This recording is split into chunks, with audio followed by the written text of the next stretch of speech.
Assalamualaikum warahmatullahi wabarakatuh. Alhamdulillahi rabbil alamin. Azka salatin wa salamin ala khatamin nabiyyin wal mursalin wa ala alihi wa sahbihi ajma'in, amma ba'du. Subhanaka la ilma lana illa ma 'allamtana innaka antal alimul hakim. Rabbi shrah li sadri wa yassir li amri wahlul 'uqdatam min lisani yafqahu qawli. Amin ya rabbal alamin.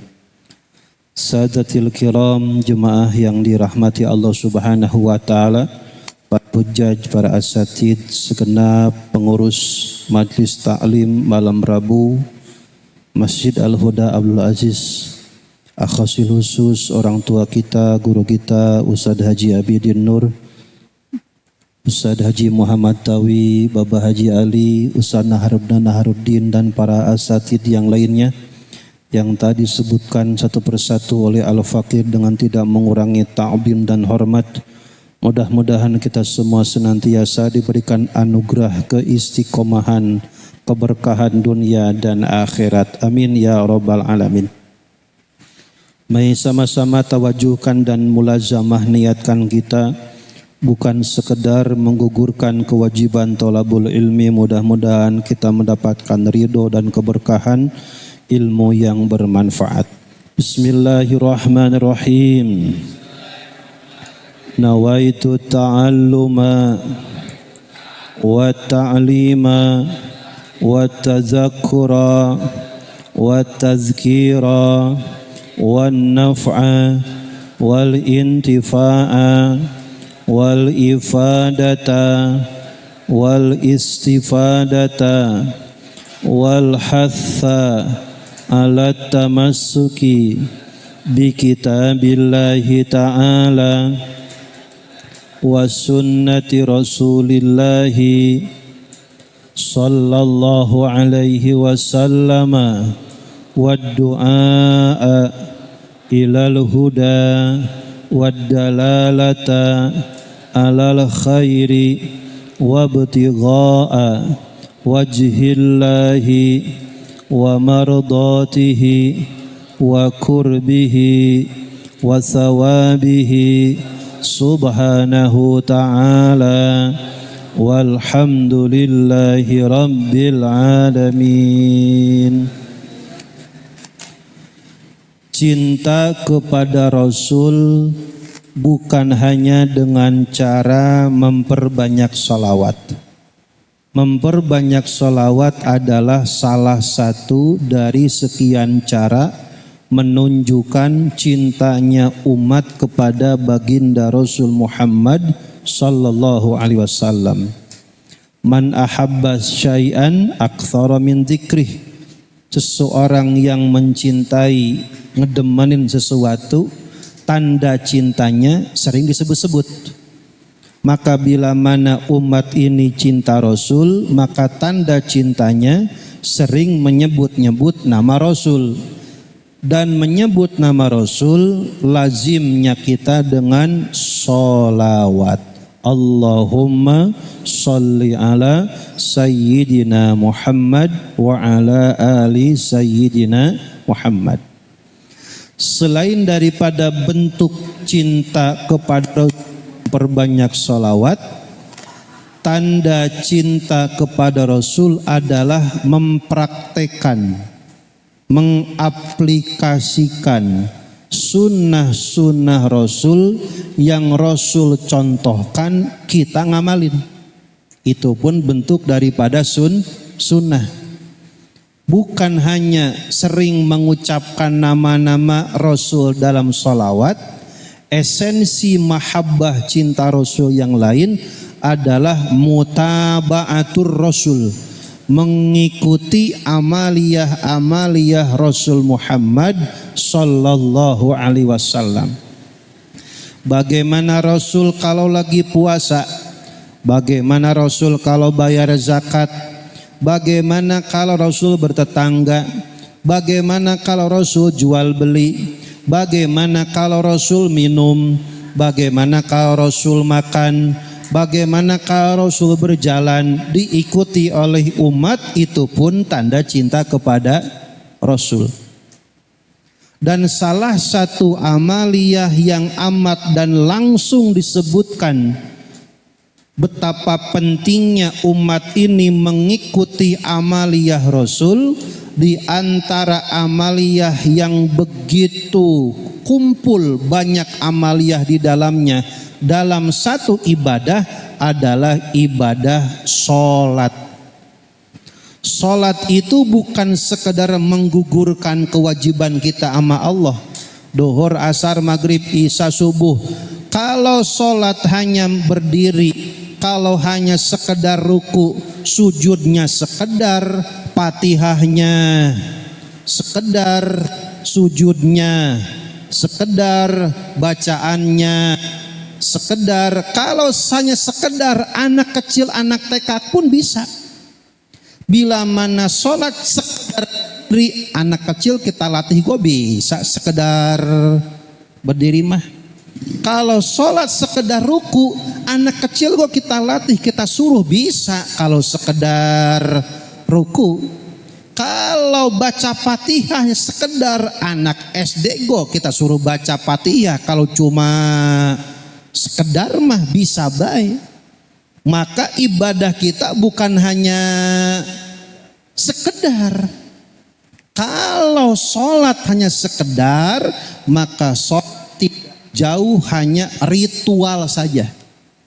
Gerakan-gerakan ibadah yang belum tentu sah, belum tentu Allah redho, belum tentu sesuai sunnah Rasulullah Sallallahu Alaihi Wasallam. Maka ayat yang tidak bisa diamalkan hanya separuh-separuh, harus sempurna, sepaket amalnya. Atiullaha wa atiur Rasul. Atiullah sholat, tetapi jangan hanya sekedar sholat. Kalau hanya sekedar sholat berarti atiullah doang. Bagaimana caranya? Atiur Rasul, supaya sholat kita yang sudah berpuluh-puluh tahun jangan hanya sekedar sholat, sejauh mana sholat kita di dalamnya sesuai bagaimana amaliyah praktek Rasulullah Sallallahu Alaihi Wasallam. Seorang ustadz, kiai, ulama, beliau mengarang sebuah buku Fiqhul Hayat, fikih kehidupan, 19 jilid, 2 meter kalau dibeberkan Pak. Kalau 2 meter ini berapa ubin ya? 4 ubin kali ya, ini 50, 4 ubin.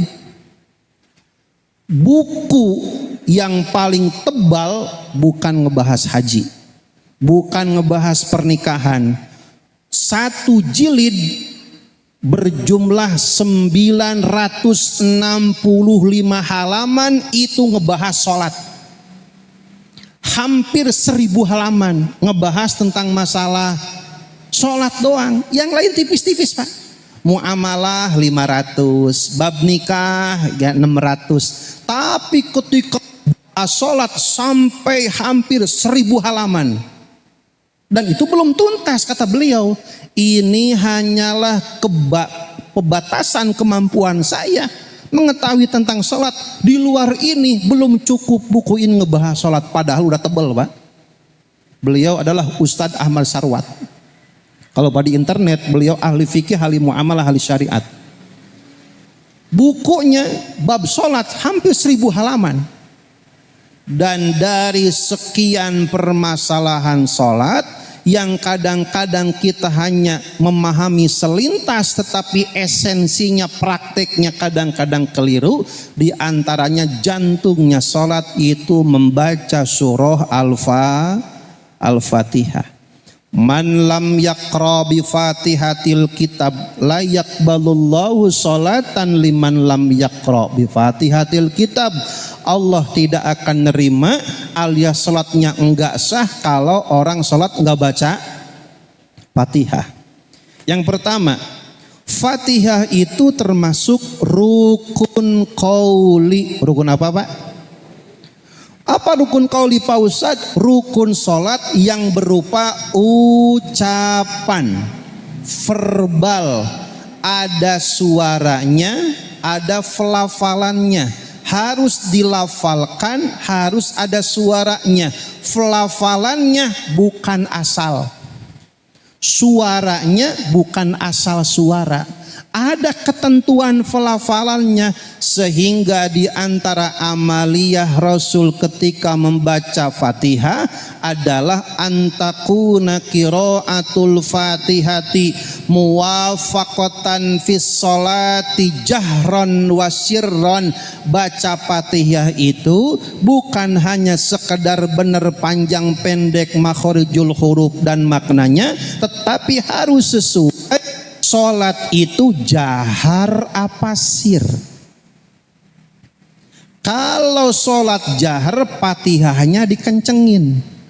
Kalau sholat sir, Fatihahnya dipelanin. Sholat mana saja yang Fatihahnya kenceng jahar Pak Ustadz? Sholat maghrib, rakaat 1, rakaat 2, Fatihahnya jahar.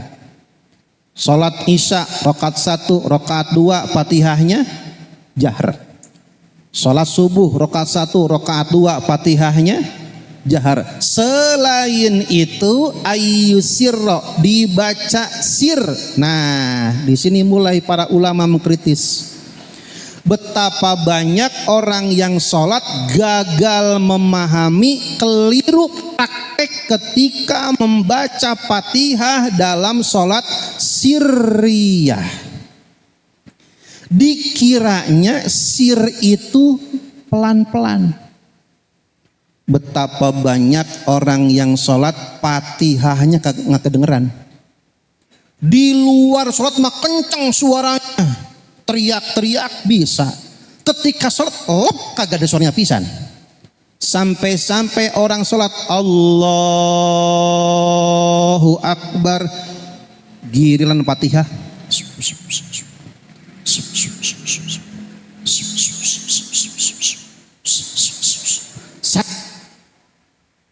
Fatihahnya sat sit sut doang. Bila mana Fatihahnya begitu, apalagi ada sholat, Fatihahnya kayak mengheningkan cipta. Ketika Fatihah mengheningkan cipta, hanya menggerakkan bibir doang ketika baca Fatihah. Ulama dari timur hingga barat nyebutin batolat, salatu batal salatnya. Cuman gerak-gerak doang bibirnya. Giliran di luar salat suaranya kenceng, giliran baca Fatihah kagak ada suaranya. Atau bacaan Fatihahnya timbul tenggelam. Kadang-kadang kedengeran, kadang-kadang lep kagak ada. Mirip radio hampir kehabisan baterainya. Yang bagaimana? Allahu Akbar, Bismillah, Alhamdulillah, Malik, Nasta'in, Siratal, dolin. Kadang-kadang kedengeran, kadang-kadang kagak, kadang-kadang kegeneran. Padahal Fatihah itu adalah rukun qauli. Ucapannya harus jelas, pelafalannya harus jelas. Dari awal hingga dolin, enggak boleh cuman gerak-gerak bibir doang. Enggak boleh cuman sat sit sut doang. Ada sholat orang. Apa bedanya kalau begitu sekaliannya udah sama baik. Baca Fatihah siulan aja nggak usah, sama nggak dihitung Fatihahnya. Fatihah itu harus jelas jahron wasiron, dan itu ironinya kalau dipraktekkan oleh imam batal imamnya, makmumnya udah batal. Dan kalau imamnya tidak paham bagaimana sholat duhur, sholat asar, Mangkaning itu Fatihahnya sir semuanya. Kalau imamnya cuman sat-sit-sut atau Fatihahnya timbul tenggelam, alhamdulillah. Maliki yaumiddin. Shiratal mustaqim. Ghairil maghdubi waladdallin. Batal salatnya. Kenapa? Salat enggak boleh semaunya kita. Enggak boleh ide kreatif kita. Kali begitu mah dapat kagak gampang apa kali. Enggak ada contohnya. Kalau ibadah harus atiullah wa atiur rasul. Kalau sekedar atiullah, kalau sekedar sholat anak kecil go atiullah atau sholat. Tapi bagaimana atiullahnya disempurnakan dengan atiur rasul. Bila mana Fatihahnya tidak jelas pelafalannya, timbul tenggelam bacaannya, maka dianggap tidak membaca surah Al-Fatihah. Jika dianggap tidak membaca Fatihah, jelas jatuhnya la yaqbalullahu sholatan liman lam yaqra bi Fatihatil kitab. Allah tidak akan menerima enggak sah ibadahnya orang yang Fatihahnya tidak sempurna, baik itu dalam sir maupun jahar. Oh, maka ibadah enggak boleh seinisiatif kita. Kali enggak ngapa-ngapa, kali begitu mah. Yang penting mah di dalam hati, bukan di dalam hati. Ibadah itu harus jelas praktiknya. Yang di dalam hati rukunnya cuman satu. Apa Pak? Di dalam hati apa doang? Niat doang. Rukun kolbi. Selain itu rukun qauli, rukun fi'li. Berupa gerakan, berupa ucapan. Yang namanya ucapan harus ada suaranya, harus ada pelafalannya. Bila mana sholat Fatihahnya cuman atau Fatihahnya timbul tenggelam, kadang-kadang kedengeran, kadang-kadang enggak, maka batolat sholatuhu, batal sholatnya. Dan ironinya, jika itu terjadi pada seorang imam, yang nanggung enggak sholat makmum siapa? Imamnya. Maka imam bukan sekedar uji coba, bukan sekedar bagaimana mental, bukan masalah coba-coba supaya mentalnya kuat. Imam mau mental, bukan uji coba. Maka imam itu ada konsekuensi, ada kredibilitasnya. Harus paham dari awal dia takbir hingga salam. Kenapa? Supir itu bawa penumpang. Bayangkan kalau supir ugal-ugalan. Ugal-ugalan, kira-kira kita mau diem apa minta turun? Daripada nyebur, daripada nabrak, daripada celaka, bang, kiri. Wong supirnya ugal-ugalan. Maka salah satu bagaimana amaliyah Rasul, antakuna qiraatul Fatihati faqatan lissolati jahron wasirron.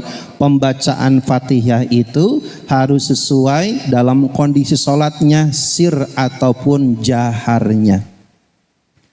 Ketika jahar dibaca jahar, ketika sir sir. Pak Ustadz, kan sir jahar mah bukan rukun, itu mah sunnah. Nah. Walaupun sunnah jangan dianggap sepele. Gagal memahami sunnah, salah praktek dalam amaliyah sunnah bisa membatalkan sholat. Padahal sunnah doang. Kalau sunnah ditinggalkan, makruh namanya, ibadahnya masih sah. Tapi kalau amaliyah sunnah salah memahami, keliru prakteknya, bukan makruh, ibadahnya batal. Contoh, sholat sunnah pakai peci, enggak pakai peci, sholat tetap sah. Mau pakai peci sah, enggak pakai peci sah. Tapi ketika pakai peci jangan salah make. Walaupun hukumnya sunnah. Enggak pakai peci makruh, sholatnya tetap sah. Tapi ketika pakai peci, salah pakai pecinya, bukan sunnah, sholatnya bisa batal gara-gara sunnah salah memahami, prakteknya keliru. Mana contohnya? Pakai peci nagok di depan alis. Gini sholatnya. Di depan alis pecinya. Pertanyaannya, ketika sujud yang nempel peci apa jidat? Jadi yang kudu nempel ketika sujud peci apa jidat? Head peci. Ketika sujud yang kudu nempel peci apa jidat? Jidatnya kudu kebuka apa kehalangan?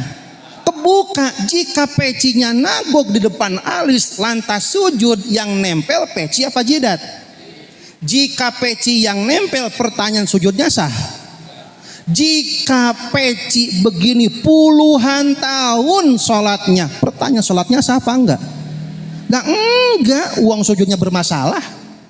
Padahal gara-gara siapa sih peci?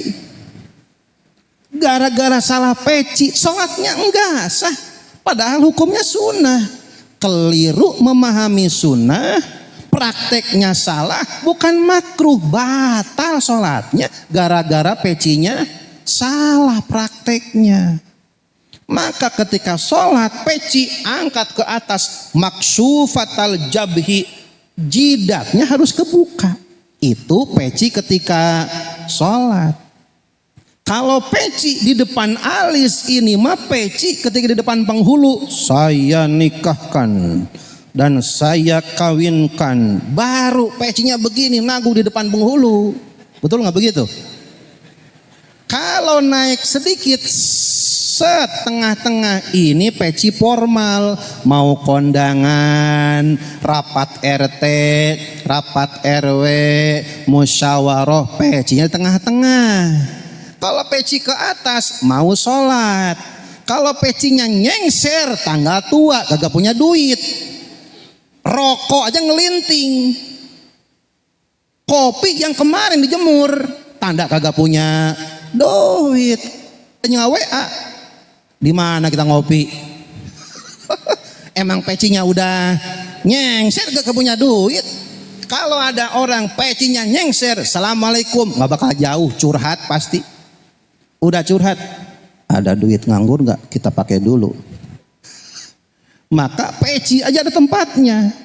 Maka amaliyah sunnah ditinggalkan, cuman makruh, ibadahnya tetap sah. Tapi amaliyah sunnah keliru memahami, prakteknya salah, konsekuensi bukan makruh, ibadahnya bisa batal.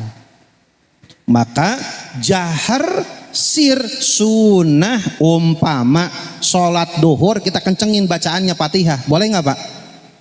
Duhur dikencengin Fatihahnya, boleh nggak? Sunnah apa makruh? Makruh. Pertanyaan, sholatnya sah? Sah, wong cuman sunnah doang. Tapi kalau yang sir enggak kedengeran pisan, salah prakteknya, dikiranya Fatihah cuman ala kadar Fatihah aja. Oh, malaikat gue tahu kita baca Fatihah. Allah juga tahu di dalam hati baca Fatihah. Bukan di dalam hati, di dalam hati maniat. Maka ketika Fatihahnya bermasalah, konsekuensi bukan makruh, konsekuensi batalat sholatuhu, batal sholatnya. Amaliyah sunnah, wa yusannu raf'ul yadaini fi arba'ati mawadi'a, sunnah mengangkat tangan di 4 tempat. Hukumnya sunnah lagi. 1, inda takbiratil ihram, sunnah ngangkat tangan ketika takbiratul ihram, Allahu Akbar. Karena sunnah beda nggak jadi masalah, wong hukumnya sunnah, yang penting bedanya pakai dalil. bukan semaunya gayanya kita. Allahu Akbar, batal itu mah pakai gaya kita. Tapi kalau bedanya pakai dalil, beda ada gurunya, enggak jadi masalah. Wong hukumnya sunnah jadi recokin. Ngangkat tangan hukumnya sunnah. Satu, ketika takbiratul ihram. Yang kedua, indahu ruku, ketika turun mau ruku. Fatihah beres, baca surat Qul huwallahu ahad, Allahus samad, lam yalid wa lam yulad wa lam yakul lahu kufuwan ahad. Allahu akbar. Angkat tangan ketika kita mau turun ruku. 2. 3. Indal qiyam fil i'tidal, ketika bangkit dari ruku mau i'tidal, sami Allahu liman hamidah. 3 sunnah. Yang keempat terakhir, indal qiyam min tahiyyatil ula, ketika tahiyat pertama selesai mau berdiri ke rakaat ketiga, sunnah ngangkat tangan. Asyhadu alla ilaha illallah wa asyhadu anna muhammadar rasulullah. Allahumma shalli ala sayyidina Muhammad wa ala ali sayyidina Muhammad. Allahu akbar. Sunnah. Sunnah ngangkat tangan di 4 tempat. Satu ketika takbiratul, 2 ketika turun hendak ruku, 3 ketika i'tidal, 4 ketika tahiyat awal berdiri ke rakaat ke. Hanya 4 tempat yang sunnah. Bila mana ngangkat tangan di selain 4 tempat ini, hukumnya jadi makruh, lawannya. Tapi bila mana makruhnya berlebih-lebihan, makruhnya over, bisa batal sholatnya. Contoh, di selain 4 tempat ini ngangkat tangan kita, makruh hukumnya. Contoh, rakaat pertama ke rakaat kedua ngangkat tangan, padahal mah enggak sunnah. Tetapi bila mana cuma ngangkat tangan doang makruh, tapi kalau disambung dengan gerakan yang lain batal sholatnya. Salah satu yang membatalkan sholat adalah salasati harokatin mutawaliyatin, 3 gerakan berturut-turut. Contoh, nih kudu dicontohin ini mah. Contoh, ini sujud rakaat pertama, berdiri ke rakaat kedua. Pertanyaannya, sunnah ngangkat tangan? Sunnah enggak? Enggak ada. Tapi bila mana kita ngangkat tangan, hukumnya jadi makruh karena enggak ada amaliyahnya. Tapi kalau kita ngangkat tangan, Allahu akbar,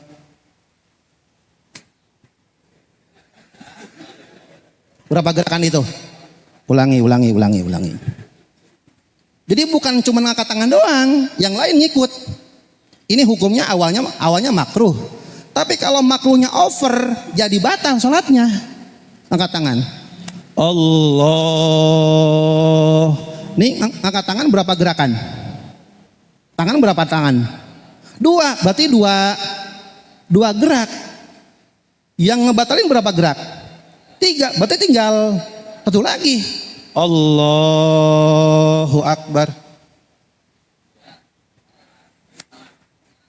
Pertanyaannya, sholatnya sah apa batal? Udah batal, udah 5 gerakan berturut-turut.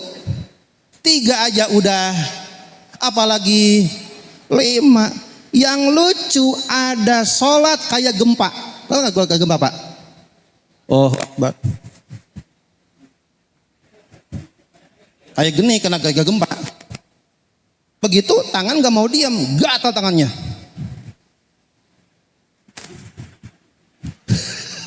Ini sholat apa mau nimris? Kalau ini sekalian, ini sholat. Udah berapa gerakan ini? Udah tambah tangan. Batolat sholatuhu, batal sholatnya. Maka dalam kaidah amaliyah salat di awal para ulama berkata, iza aradta fikhar rajuli fandur ila salati. Bila mana engkau ingin tahu seberapa jauh seseorang memahami agama, ilmu fikih syariat, cukup lihat prakteknya. Lihat praktek salatnya. Salat itu menggambarkan disiplinan pemahaman seseorang. Jangan ngelihat pecinya. Kalau peci mah tanah abang banyak, betul Pak? Jangan ngelihat bajunya. Baju mah cuma warna doang. Tetapi amaliyah, pemahaman nggak bisa dipungkiri. Maka inilah pentingnya kesempatan-kesempatan manapun ada majlis, musola, masjid, pengadian, hadir supaya pengetahuan ibadah kita jangan sampai keliru. Ibadah puluhan tahun ternyata salah. Naudzubillahi min dzalik. Maka salah satu dosa terbesar adalah membiarkan kebodohan. Enggak mau rubah, enggak mau ngaji. Mudah-mudahan majlis taklim daripada malam Rabu istiqomah, berkah dan meningkatkan ibadah. Ala hadiniyah al-Fatihah. A'udzu billahi minasyaitonir rajim. Bismillahirrahmanirrahim. Alhamdulillahirabbil alamin. Arrahmanir rahim. Maliki yaumiddin. Iyyaka na'budu wa iyyaka nasta'in. Ihdinas siratal mustaqim. Siratal ladzina an'amta 'alaihim ghairil maghdubi 'alaihim waladdallin. Akhiru kalam. Assalamualaikum warahmatullahi wabarakatuh. Waalaikumsalam warahmatullahi wabarakatuh. Alhamdulillah, jazakallahu khairan katsir. Semoga apa yang disampaikan bermanfaat untuk kita semua, untuk kita terapkan dalam ibadah salat kita kepada Allah Subhanahu wa taala. Amin ya rabbal alamin. Ada 2 sesi tanya jawab. Dikasih kesempatan. Silahkan, mungkin ada yang mau bertanya karena ini praktek salat setiap hari kita laksanakan.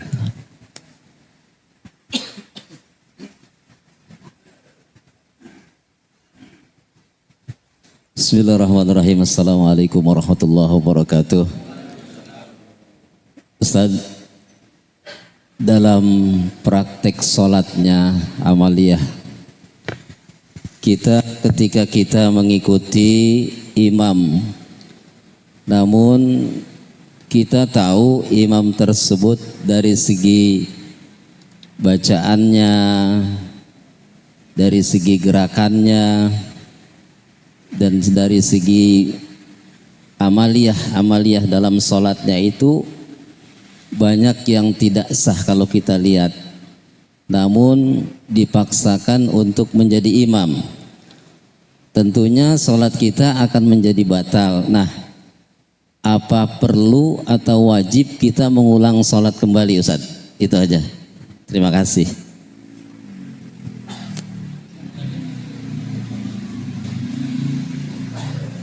Ya, satu lagi Pak. Mungkin ada yang bertanya, sekalian nanti dijawab.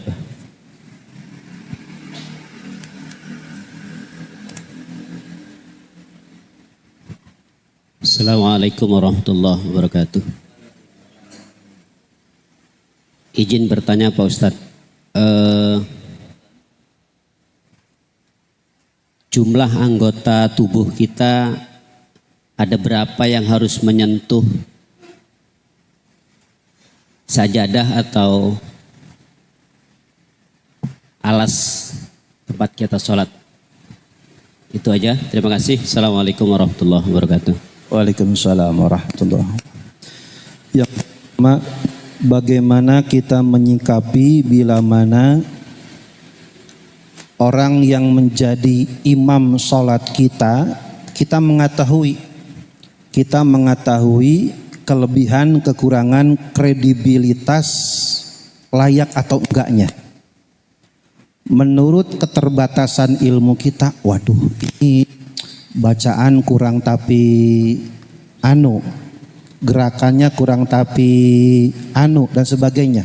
Satu, bila mana kita memiliki otoritas, Katakanlah kita pengurus, kita punya otoritas, kita punya pengaruh, kita punya kuasa di masjid, itu wajib rubah. Idza ra'a minkum munkaron, bila mana engkau melihat sebuah kesalahan, fal yughayyir biyadih, rubah dengan tangan kalau mampu.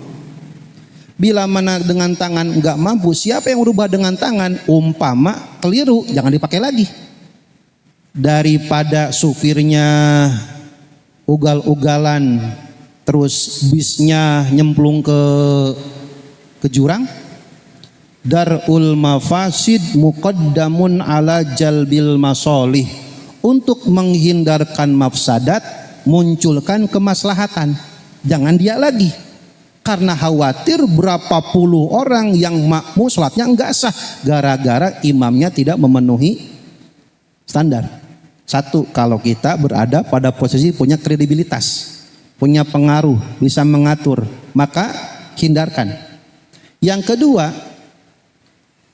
makmum batal sholatnya dengan berjamaah jika makmum itu meyakini bahwa imam sholatnya batal, maka makmumnya batal. Contoh, ketika kita makmum, ternyata di kaki imam ada kotoran ayam.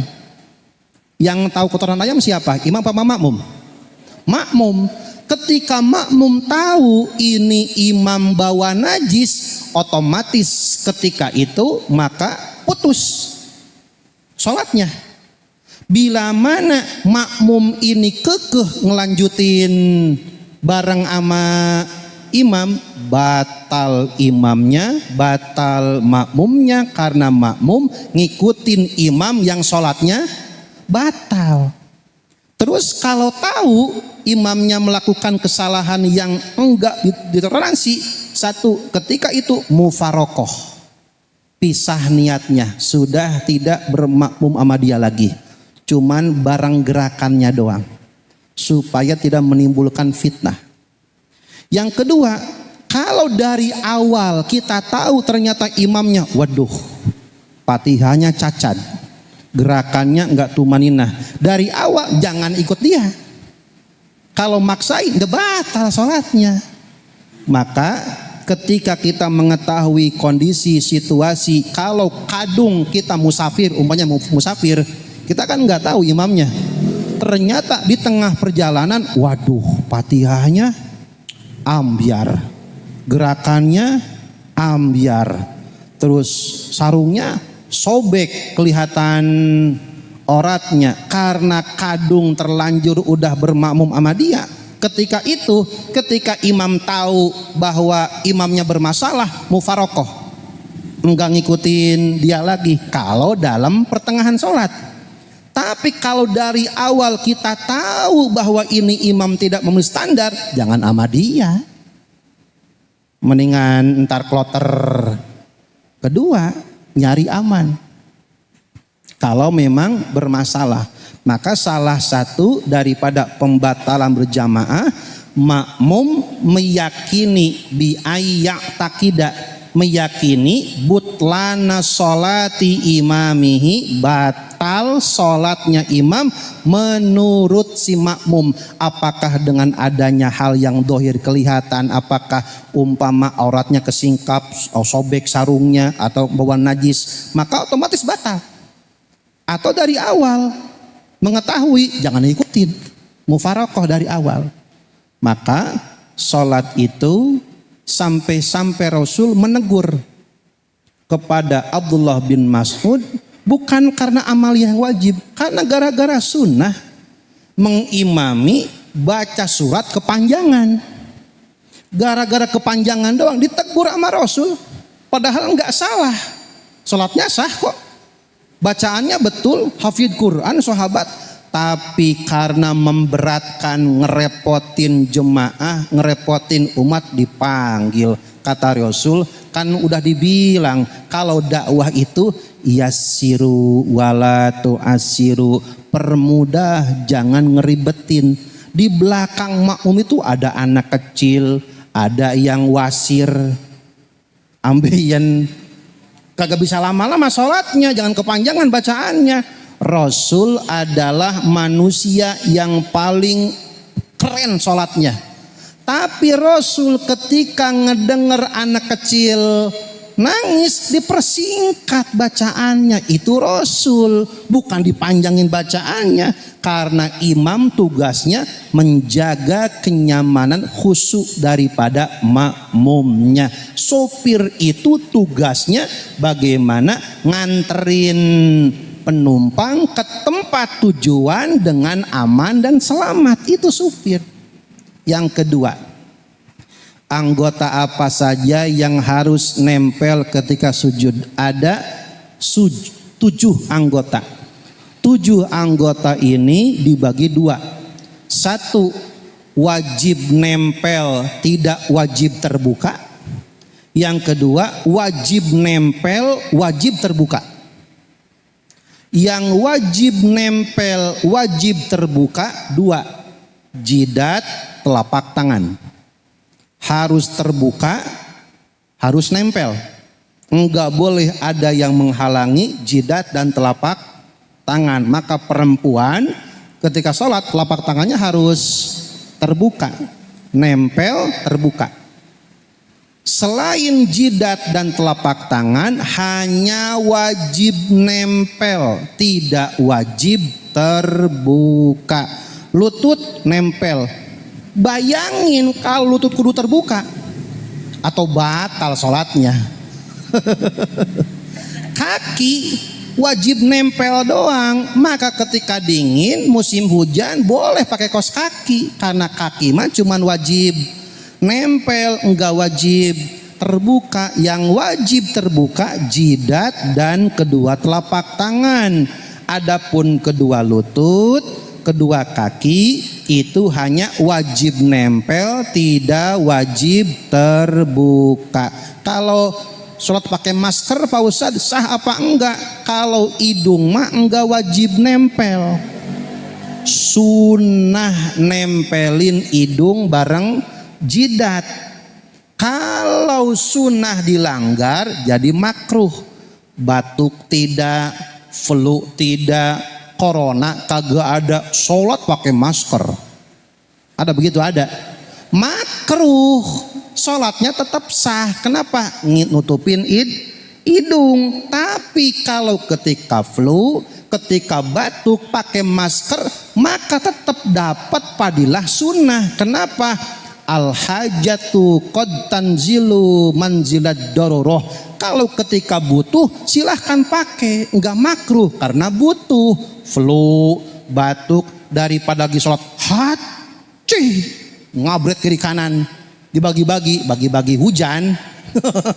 Daripada kiri kanan enggak nyaman, sholat flu batuk pakai masker enggak makruh karena ada kebutuhan. Wallahu a'lam.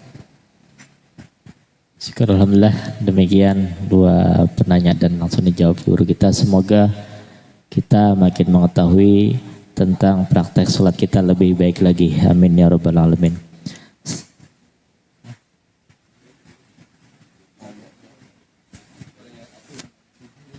Assalamualaikum warahmatullahi wabarakatuh.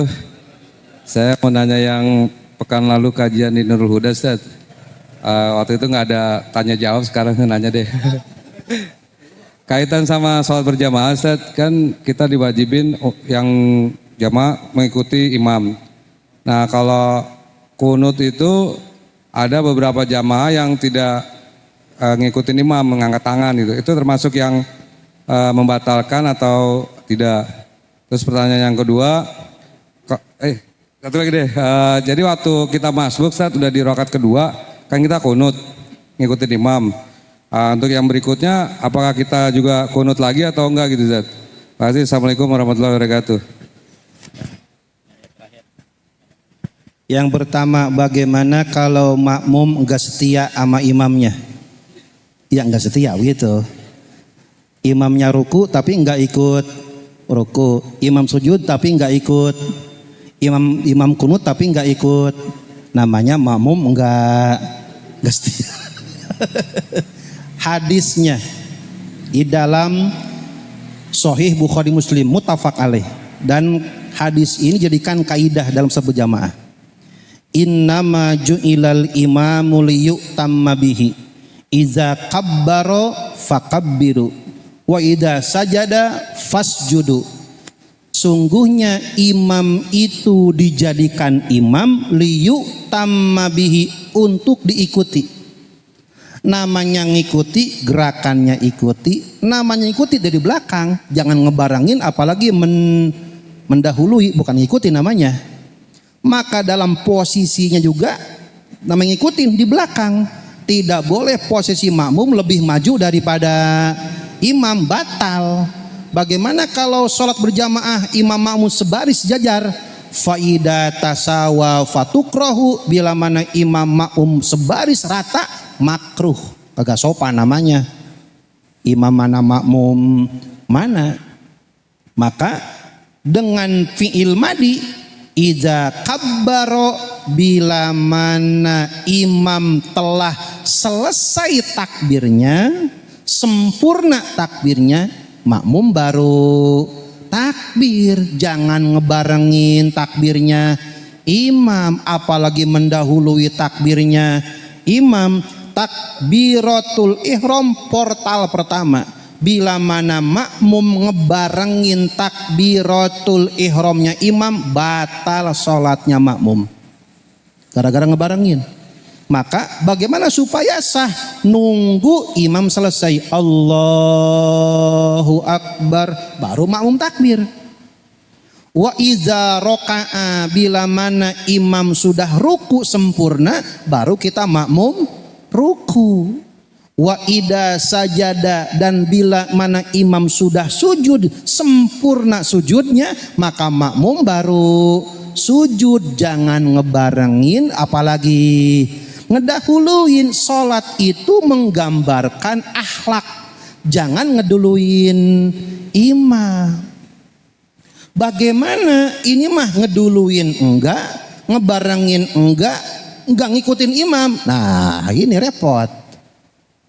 Salah satu pembatalan sholat adalah mukhalafati sunnah, khusyu mukhalafatuhu.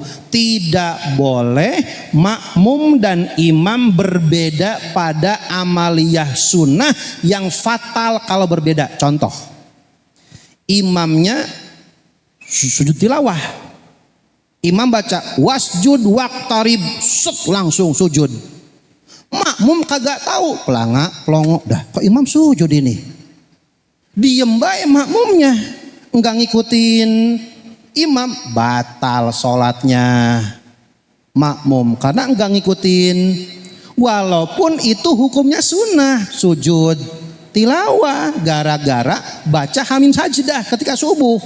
Imamnya sujud tapi enggak dikasih tahu dulu makmumnya, imam pada pelongo bae. Dah kok langsung seharusnya mah ruku, kan heboh makmum, subhanallah astagfirullah sih. Imamnya sujud, makmumnya bingung, batal makmum. Yang kedua, imamnya kunut, Allahumma hdina fiman hadait, di belakang jablak baik, nggak ngikutin kunut, batolat sholatuhu, batal sholatnya karena nggak ngikutin. Ketika takbir ngikutin, ruku ngikutin, tahiyat ngikutin, kenapa kunut kagak ngikutin? Kan dari awal niatnya jelas, usolli fardhos subhi rakaataini. Makmuman itu, kalau makmum kudu ngikutin. Kalau imamnya kunut, kalau imam enggak kunut, enggak usah kunut. Emang imamnya juga enggak kunut. Syekh Soleh Utsaimin, ulama besar Arab Saudi madhab Hambali, ditanya, min fadlikum ya Syekh, kalau bahasa kita mohon maaf ya Syekh, saya tanya, kalau ada makmumnya Hambalian, seorang makmum madhab Hambali bermakmum kepada imam Syafi'iyan, makmumnya Hambali, imamnya Syafi'i, fi sholati subhi, ketika sholat subuh.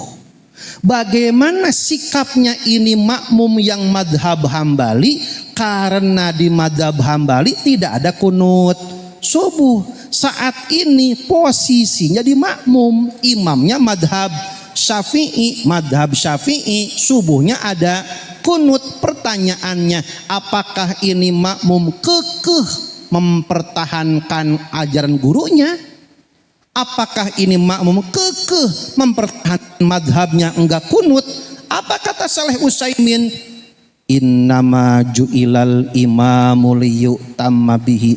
Karena dia makmum, ikuti imamnya. Faida qonata faknutu. Bila mana imamnya kunut sampean. Bila mana imam fa'ilam yaknut, bila mana imam kagak kunut, lam yak, nggak usah kunut, imamnya aja nggak kunut. Maka inilah pentingnya mutaba'atur Rasulillah sallallahu alaihi wasallam, atiullah wa atiur Rasul. Udah ya? Apaan tuh tadi? Ketika rokaat kedua kita ketinggalan sholat subuh, pas kedua mah dapat kunut ama imam. Pertanyaannya, ini makmum masbuk di rokaat kedua kunut lagi apa enggak? Karena tadi kunutnya dia posisi sebagai siapa kunutnya dia? Sebagai makmum yang ngikutin imam yang kunut. Padahal mah itu masbuk baru satu rokaat. Kok satu rokaat langsung gara-gara jadi makmum yang ngikutin imam walaupun baru satu rokaat. Nanti rokaat kedua kunut maning, karena kunut mah di rokaat kedua. Wallahu a'lam.